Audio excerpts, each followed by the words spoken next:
Ian Rapoport here on the Rich Eisen Show. So Kyler Murray is at organized team activities. Our colleague Mike Garofalo calling it a show of good faith. What can you tell us about what this means, Ian? Yeah, I mean, my biggest question, you can hear me okay, right? Yes, sir. Excellent. My biggest question was, does this mean he got a new contract? And it does not. I think what this is, like, Kyler, took a stance. He didn't show up. He showed everyone he's not happy. He has done that a couple of times, as has his agent, Eric Burkhardt, has done it a couple of times this offseason to be like, we want a new contract. We want it yesterday. Here is our view. The team is kind of on the same page. The team wants to give him a new contract. Steve Keim has been on the record a couple of different times saying that he believes it will get done, and they love Kyler Murray. So I feel like it's like, well, you've made a point, made a good point. It's important to the team to be there. So, like, your point is noted and show up. And I think that's what he did. Like, I trust you guys. We're on the same page. We all want to get it done. I'm just going to show up and let's go play football. And that's kind of how I feel it is for Kyler Murray. Well, I mean, he's not getting traded. Draft's come and gone. Even after the draft, Steve Keim said he's not getting traded. So that avenue is at least shut down for 2022. And so it's either hold out or not. And could this possibly mean that they've already had the parameters of a conversation, and Burkhardt is like telling his client, things are trending in the right direction, you should show up? Is that the way it might be going? Yeah, I would say they've definitely had conversations. I feel like it is all right, like, they're serious, we're serious, it's not done yet, but we can see that they're actually trying to get it done. So that is why it makes sense to me for him to show up. And, all of these things, these like sort of OTA show-ups, non-show-ups, are all sort of symbolic. Like, it really doesn't affect anyone, honestly. Absent a few rookies, maybe a few quarterbacks, it's not that consequential if someone shows up in, June or May when we play football in, like, September. So it's all really symbolic. It feels like he made a symbolic point. The Cardinals responded with their symbolic point. They've started talking. Seems things are going to be okay. So what's the deal with Lamar? He's calling out Chris Sims, our colleague here on NBC Sports on Peacock, on Twitter, saying he's just there. He's not at voluntary organized team activities because it's voluntary.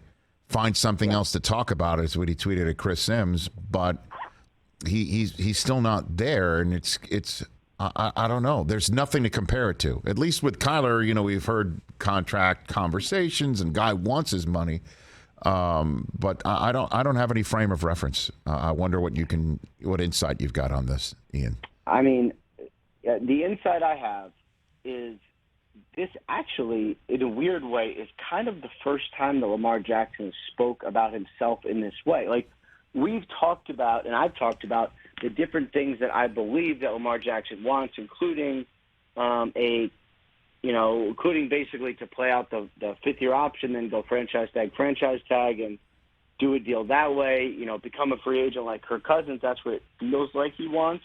But he speaks very, very little about himself, and he doesn't have an agent. And his mother handles some things personally for him, and she doesn't talk to the media hardly ever. So this is actually one of the few times that he has spoken and been like, relax, everyone, I'll be there. This is just voluntary. I know he has been in L.A. working with Adam Dado, who is one of the noted QB gurus. He works with John Beck in L.A. on a sort of quarterback factory situation where they go help refine the talents. And I believe Lamar has been out there. So, if he's using this time to continue that work, that might make sense to him, although the team would like him there. So, anyway, his message was noted, but the whole thing was really interesting. So, does he get paid? I mean, what happens here? I mean, does that happen, or he's definitely not entertaining that at all right now, best you can tell? I just have not heard anything about him entertaining it. I mean, maybe that changed. Like you can say you don't want a deal. At some point, there's a deal that's too good to ignore, right? Like, everyone sort of has a price for things. It's hard to imagine he goes, I want no deal no matter what, right? So he hasn't gotten to any point where he would, respond to an offer or engage in anything. So, is it possible just nothing happens and he goes fifth-year option, franchise tag? That actually is possible. Ian Rapoport here on the Rich Eisen Show. I keep feeling like it's Groundhog Day, like what's going on with the league and Deshaun Watson and Baker Mayfield and what options there are. I mean, today, fresh off of the word that there's a 23rd active civil lawsuit that's now been filed against Deshaun Watson. Kevin Stefanski spoke and said he's just going to leave it up to the legal process. That's just yet another coach saying that about Deshaun Watson, and Mayfield's still sitting there. And what is the Browns' plan? Like, literally, what is the Cleveland Browns' plan for this situation right now? First thing they need to know is what is the disciplinary decision for Deshaun Watson? Is he suspended? Is he not suspended? If he is suspended, how many games? Let's say it's 8 games. And I don't know that it is or isn't. I don't even know if that's a ballpark, but let's just say for the sake of the conversation it is. They will need a starting quarterback for 8 games. They have a quarterback on their roster who led them to the playoffs, who would like to resurrect his career, who currently has no home. I know they had conversations, especially during the draft with the Carolina Panthers. There were offers made. The two sides could not come to any sort of agreement. And the Panthers are moving forward with Sam Darnold until they are not. But if you're the Browns, the leverage you have is we could just keep him. And, yes, it would not be the most fun thing for Baker Mayfield to have to go out and play for the Browns after what happened. On the other hand, the team is very good, and the personnel is really good. And might he perform well enough to have someone else go, you know what, that's my quarterback? Possibly. And that's what I keep thinking about. Or they get him to a different spot and Jacoby Brissett's their guy, right? I mean, so you're saying that there is a conversation that's been had in the Browns building, best we can tell, where they do look at each other and go, we might need Baker for the full 16. So let's just give him his shot here and hope he wins it here. And then what? Send him on his way? Like if everything goes to the best of their possibility, it's still the swan song because they've got somebody who is on the hook for $45 million for the year, right? I mean, is that literally what the reason why they're holding on to Baker is they think he's suspension insurance and a guy who is so clearly not wanting to be there will just turn around and do it? Like there's literally a faction of the Browns who thinks that's a viable option for them with him. I don't know specifically that the Browns have said we may need him for full 16 or 17, I guess. I don't know that conversation has happened, but I do know that there have been conversations about we could need this guy for many games. Jacoby Brissett is fine. He has not solidified himself as a starter in the league, but he has been a totally fine backup. Just totally fine. Baker Mayfield, on the other hand, is expensive. You are paying for him anyway, unless you can get someone to take on a portion of his salary, which they have tried to do. But if you're paying for him anyway, and he might start multiple games, yes, let's just play this forward. Let's say he starts through the trade deadline and you can't trade him. Okay, well, you're paying him all that money anyway. At the end of the year, he's going to leave, and you'll get a compensatory pick for whoever signs him. So might you get a third-round pick? Probably in a couple of years for him. That's your sort of leverage is you might need some suspension insurance, and he's literally on your team currently. At Rap Sheet on Twitter, Ian Rapoport here on the Rich Eisen Show from the NFL Media Group as well on the Mercedes-Benz Vans phone line. So I had David Carr on last hour. He earned a phone call from me. That's for darn sure when he predicted the Jets would make the playoffs and then name-checked me on last night's NFL Total Access. That was an easy. There you go. That was an easy booking to ask David to come on, and he had the time to also talk about his brother. And he mentioned that Davante Adams attempted to get to the Raiders a couple years ago before. Like this was not just a long-time dream that he decided to take his shot on right now, that he tried it before. Had you heard the same thing? Anything on that front, Ian? on that? I hadn't heard specifically that he had tried before. I mean, but I did know that when people talk about the Packers situation, they say, what went wrong? Why couldn't the Packers pay him? What'd the Packers do to upset him? It wasn't really like that. The Packers tried to pay him. They actually offered him more than the Raiders are going to pay him over the first 3 years of the deal. This was a player who wanted to be in Las Vegas. He wanted to be with one of his good friends, Derek Carr. It was a long-standing relationship, and Devontae Adams' relationship with Aaron Rodgers on field is one of the best I can remember and have ever seen in the last decade. Like, it is amazing. Off the field, it's professional, but not much more. So when, if you're Devontae Adams and you say, well, I'd like to sign for 5 years, and you're not sure for the last year or so how long the quarterback's going to be there, if he's going to be there. Is it going to be 1 year? Is it going to be 2 years? Is it going to be 3 years? But if it's the Raiders, that quarterback's not going anywhere. The Raiders were more appealing to him. So what David said doesn't surprise me, because this has been a long-standing thing for Devontae Adams. So outside of the organized team activities, what else is the story of this month or leading into training camp? Is it Gronk? What's his status and thoughts? And or if you got an answer on that, lead yourself into what you think we're not talking about going into the OTA season here, Ian. Yeah, I mean, Gronk is interesting. The indications I've got is that he's going to play. I know, he came out and said it, and then his agent kind of walked it back, and then he walked it back again, and I don't know. I mean, for me, for Tom Brady to come back, and then if Gronk decides not to, that would be a surprise. I don't know when that's going to be, but I would imagine at some point before training camp we will get some Gronk news, and then it'll probably be good news.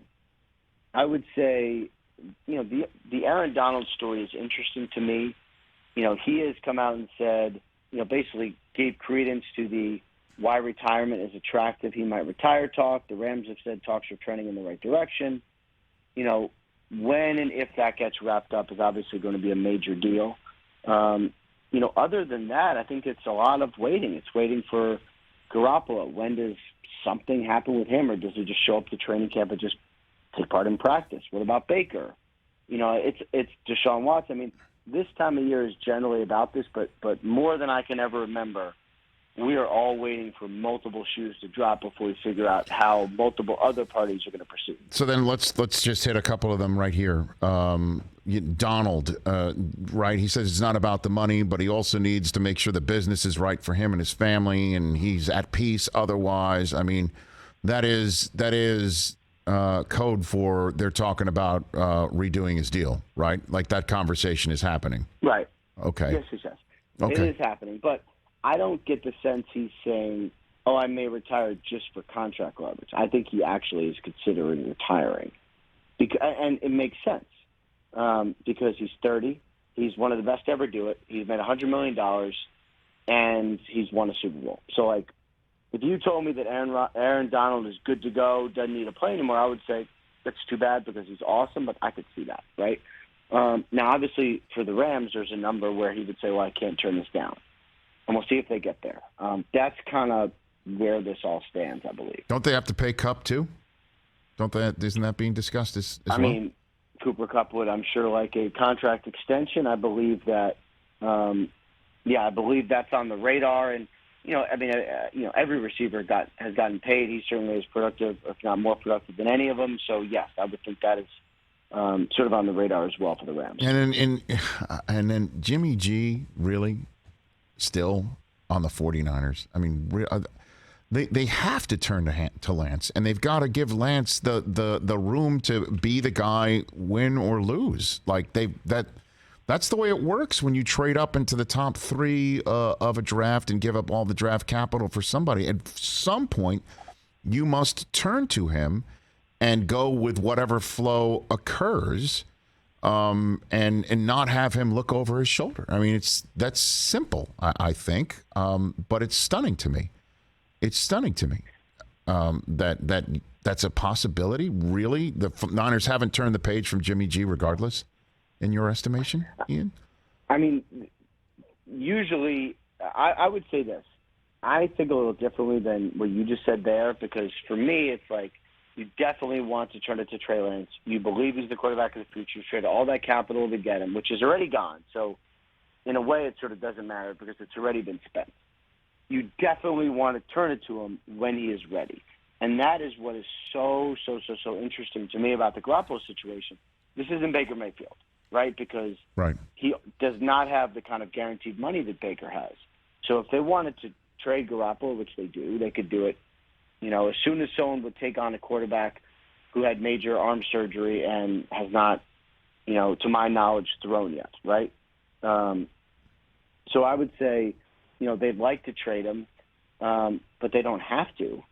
And if Trey Lance isn't ready and you have Garoppolo for $20 million and you can't trade him because he's not healthy enough in time to be traded, you got to let him get out there and compete. What if he is the better quarterback?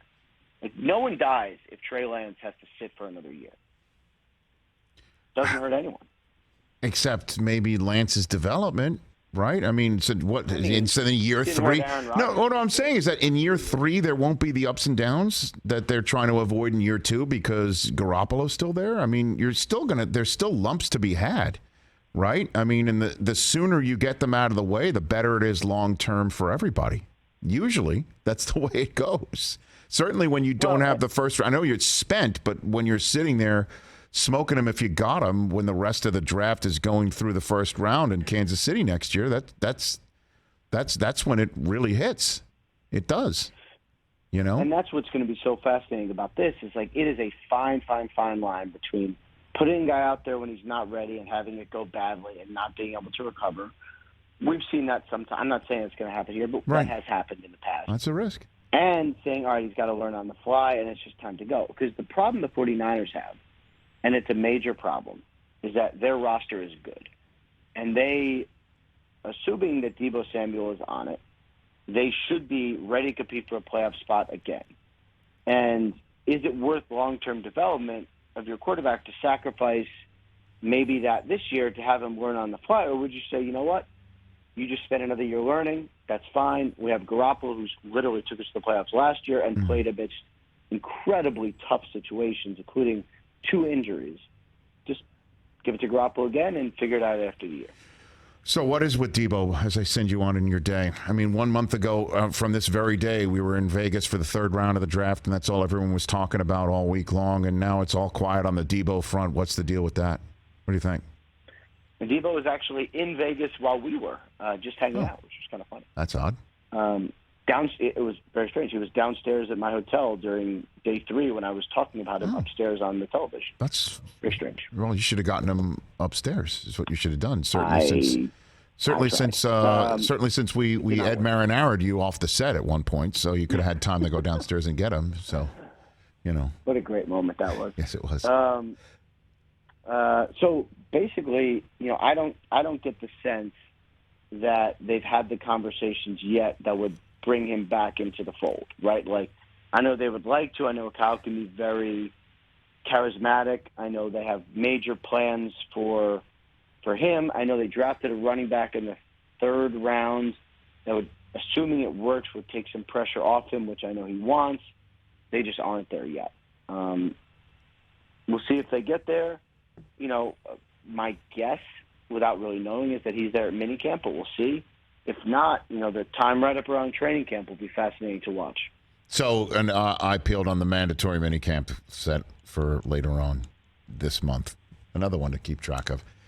Ian, thanks. I'm sorry. Go ahead. Exactly. No, finish up. Go ahead. Finish up before I send you. I was gonna say, one thing we've seen with mandatory minicamp is a player could be there and not do anything and have it be just so he doesn't lose his money. The old hold in is that what you're saying? The hold in, that sort of thing? Which I believe Aaron Donald created. He did, and then TJ Watt perfected, He sure did. Pretty much. Got paid a lot of money. All right, top 4 all scoreless in Citi Field. Don't worry about it, man. You can go back to it. You didn't miss a thing. Appreciate it. Excellent. Thank you. I appreciate that. You got it. There's Ian Rapoport of NFL Media Group at Rap Sheet and a diehard fan of the 34-17 New York Metropolitans. Hey, you watched all the way to the end. Thanks for that. Watch more right here.